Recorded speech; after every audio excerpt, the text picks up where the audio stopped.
Thank you so much for sitting down with me. Of course. Let's see. No, they didn't. I wish they were. Okay. These are questions like tailored to you that I came up with. Let's start. What personal values or experiences have shaped the way that you lead teams and advocate for underrepresented communities? The personal experience that helps me, well, it would have to have been the time I spent in the mayor's office, leading the mayor's office of sustainable solutions, leading a team called City Stat. So that's a team of performance analysts, but as a group, as a agency leader, our mission was to hold the other agencies accountable for performance in regard to delivering services for the city and the mayor's top priority. And what was so significant about that experience is that I got to see up close and personal, like all of the things that weren't working well in the city, but some of the things that do work well. And when you look at neighborhoods and communities that have significant challenges, especially as it relates to public safety, what you also find is that there's a correlation to being under-resourced, underserved, a lack of services, a lack of opportunity. And so, that experience that I had in the mayor's office, being able to connect to neighborhoods that have been historically underserviced by the city's own records, but then being able to direct, the city's attention specifically to these 7 neighborhoods, not just the cleaning, the greeting, the recreation centers, the lighting, but also opportunity. So connecting people to opportunity, where are the jobs, where's the training? Like that changes things, right?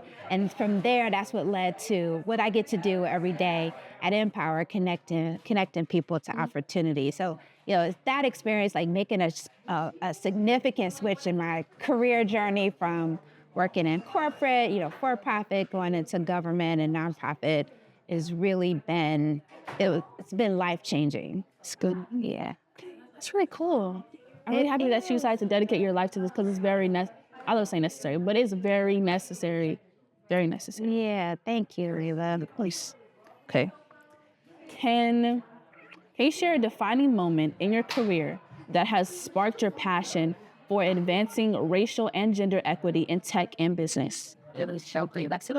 Yeah, well, I would say, I am a woman in STEM, right? So I grew up on the science part of STEM. My background is biology and chemistry, and I had an MBA, and I worked for major chemical companies for many, many years.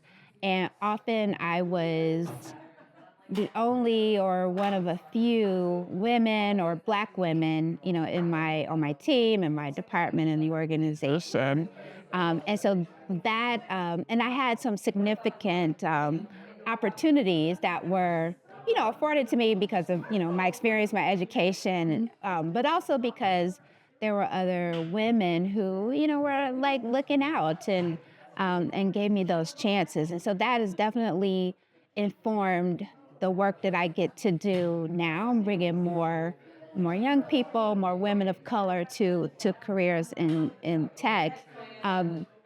Recognizing that, racial and gender equity is not just a nice thing to do, but it's something that we have to do. Like we need to do this to, it improves, our lives, our communities, our places, but it brings, with innovation, you need diversity. For success, you need a diversity of talent, of people, of thought.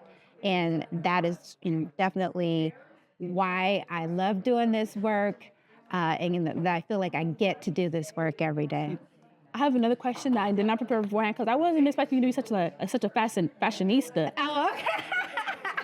So you also have a background in dressing because this is not something that you can just wake up and throw on. You have to prepare this. You have to have something inside of you to rock this because It's Thank you, amazing. dear. And yes, I over the years, like I have learned to, like I want my outside to match the inside, right? So I want like the passion and excitement that I feel for like meeting new people and going to new spaces. Like I want that to show, right?